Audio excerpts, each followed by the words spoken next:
Fala pessoal, tudo bom com vocês? Espero que sim.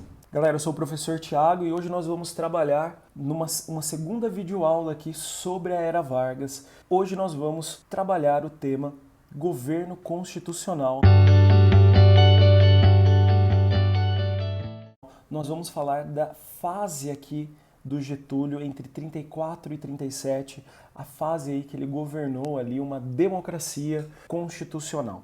Gente, após a vitória sobre a revolta de São Paulo, a Revolução Constitucionalista, Getúlio convocou uma Assembleia Constituinte que se reuniu ali em maio de 1933, né, após as eleições de maio de 33, melhor dizendo. Nessa Assembleia nós teremos ali a presença de deputados eleitos de forma direta, segundo a nova legislação eleitoral que nós aprendemos na aula passada, na videoaula passada, mas também teremos ali os chamados deputados classistas, que correspondiam mais ou menos a 1/5 aí dos deputados da Assembleia, 40 deputados ali do universo de 214 deputados. Esses 40 deputados, 20 eram líderes sindicais dos trabalhadores e 20 líderes sindicais dos patrões. Então, você tem lideranças que foram colocados ali, lideranças de classe, que foram colocadas no poder pelo próprio mecanismo de controle do Getúlio sobre a organização sindical. E, obviamente, eles vão apoiar o Getúlio. Essa Assembleia ela vai ser responsável também pela escolha do primeiro presidente, que será de forma indireta. E a vitória foi do Vargas. Vargas disputou aqui com o seu correligionário, né? Afinal, ambos eram do mesmo partido na Primeira República, o Borges de Medeiros. E o Getúlio vence com mais de 70% dos votos aí da Assembleia para se tornar um presidente agora eleito, mesmo que de forma indireta. Essa Constituição, pessoal, é uma Constituição extremamente centralizadora e liberal, mas também democrática, que prega a tripartição dos poderes, que coloca ali um mandato presidencial de 4 anos, mas sem o direito à reeleição imediata. Vai se confirmar a legislação trabalhista e eleitoral, que a gente estudou ali na outra videoaula. Se confirma também o voto profissional, os deputados classistas, né, líderes ali dos trabalhadores e dos patrões. Uma grande inovação que nós temos aqui é o ensino primário obrigatório e gratuito. Lembra que para o Vargas a educação é algo importante, visa formar ideologicamente ali a população e uma população ali que aceita o governo Vargas e visa também formar ali um novo grupo que possa atender as necessidades desse Brasil mais urbano. Essa Constituição ela também vai promover uma série de restrições aí à imigração estrangeira, principalmente a judeus e a japoneses, ok? Vale lembrar que o governo Vargas era simpático ali a teorias racistas, a teorias ali relacionadas ao nazismo e ao fascismo, tá? E a Constituição também vai falar de monopólio do Estado sobre recursos hidrominerais. Mas vale lembrar que a Petrobras, por exemplo, ela só será criada lá na década de 50, já com o Vargas eleito de forma direta. O contexto externo contou muito aqui para o governo Vargas, tá? Vale lembrar que nós estamos na década de 30, década da Grande Depressão, de uma grave crise econômica no mundo todo, gerado pela crise de 29. Então, embora o Brasil tenha um regime liberal e democrático aqui, segundo a Constituição de 34, o liberalismo e a democracia estão em decadência e estão sob ataque. Nós temos nos Estados Unidos, por exemplo, ali uma política promovida ali pelo presidente Roosevelt, que é a política do New Deal, né, liderada pelo John Maynard Keynes, onde o Estado vai promover uma série de intervenções na economia para promover a recuperação econômica e para evitar ali a ascensão de ideias de extrema esquerda e extrema direita no território dos Estados Unidos. E os Estados Unidos se promove ali também, acaba promovendo, aliás, um isolamento político, né, econômico não, mas político sim, dos problemas que estão ocorrendo principalmente na Europa. Europa que, por sua vez, diante do caos econômico e social, encontra-se num momento ali de ascensão de ideias de extrema esquerda e de extrema direita. O socialismo soviético se consolida diante da crise e teorias nazistas, fascistas vão chegando ao poder, grupos nazistas e fascistas vão chegando ao poder. Óbvio que aqui no Brasil nós teremos influência de todo esse processo, nós teremos aqui a ascensão de grupos políticos que defendem a extrema esquerda, que defendem a extrema direita.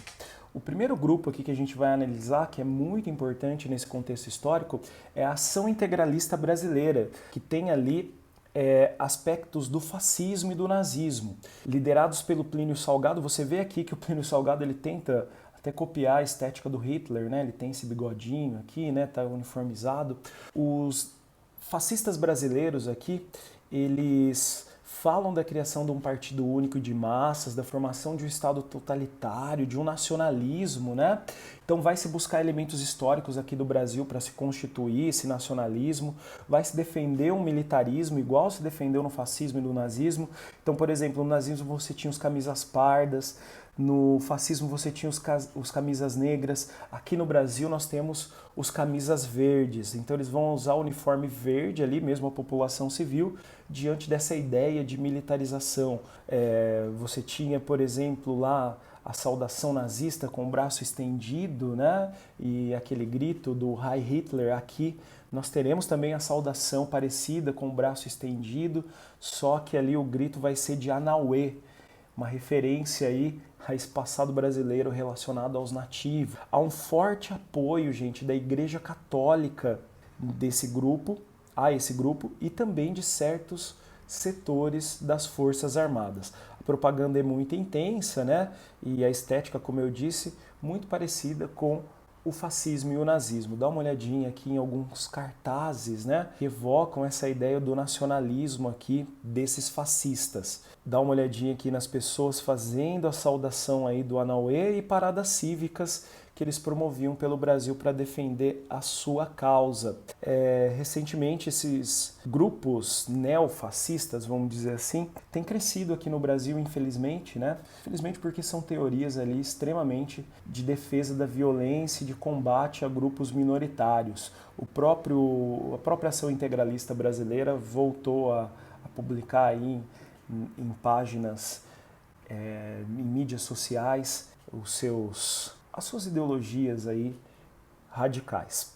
Do lado da extrema esquerda, pessoal, nós vamos ter a ascensão da Aliança Nacional Libertadora, conhecida também como ANL, liderada pelo Luiz Carlos Prestes, vinculada aí à União Soviética. Luiz Carlos Prestes, que fez inclusive um treinamento à União Soviética, voltou para o Brasil aqui em 1935, voltou acompanhado inclusive, né, da Olga Benário, que era uma alemã judia e socialista, que tornou-se sua companheira.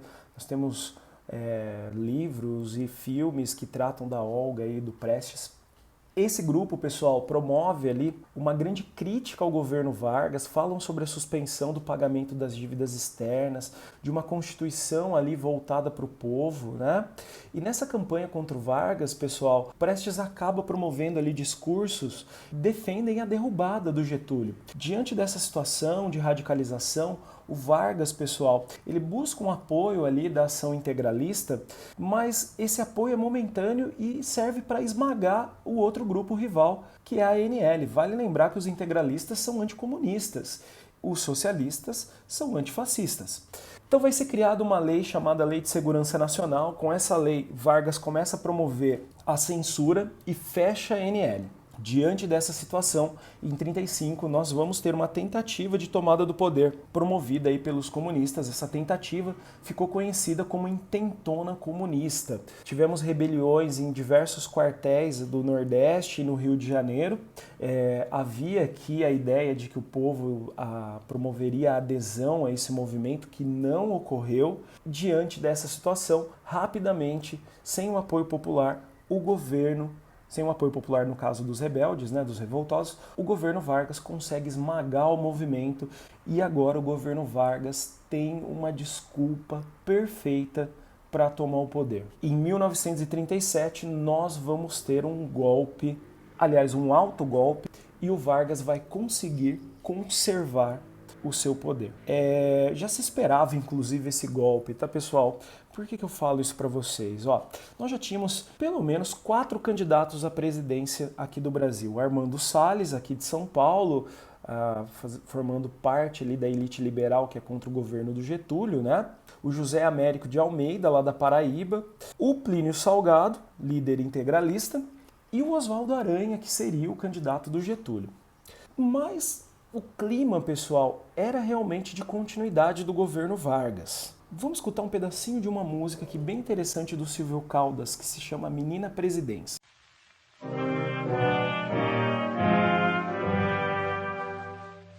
A menina presidência vai rifar seu coração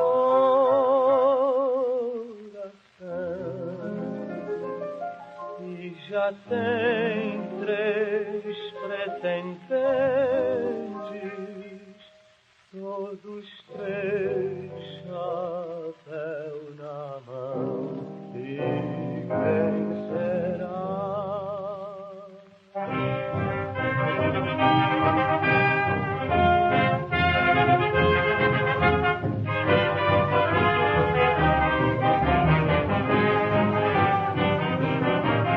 O homem quem será? Será seu manduco ou será seu babá? Entre esses dois meu coração balança, porque na hora H quem vai ficar é seu GG. Aqui na música você percebe claramente que já se esperava então que o Getúlio permanecesse no poder. E foi exatamente o que ele fez. Com apoio das Forças Armadas e também dos integralistas, Plínio Salgado se retirou da campanha, dando apoio ao Getúlio, esperando receber inclusive o Ministério da Educação. Para os fascistas controlar a educação é algo muito importante. E as Forças Armadas, pessoal, vão noticiar ali a descoberta de um plano chamado Plano Cohen. O Plano Cohen, pessoal, seria um plano ali relacionado a uma suposta revolução comunista, que na verdade, pessoal, não existia. Não existia esse plano, não existia esse projeto, os comunistas já foram caçados aqui após a intentona comunista. Então, é um plano falso que falava da tomada do poder, da morte de milhares de pessoas, da destruição de igrejas. Então, nessa ideia aí de combater o comunismo, de combater esse inimigo vermelho, que até hoje, né, é usada como pauta aí, pelo menos do governo atual, Getúlio dá um golpe de Estado, suspende as eleições em nome da defesa aí da democracia, do capitalismo, do combate ao comunismo, fecha o Congresso e, a partir desse momento, nós vamos ter a criação do Estado Novo. Mas esse vai ser um tema que a gente vai trabalhar na próxima videoaula, galera.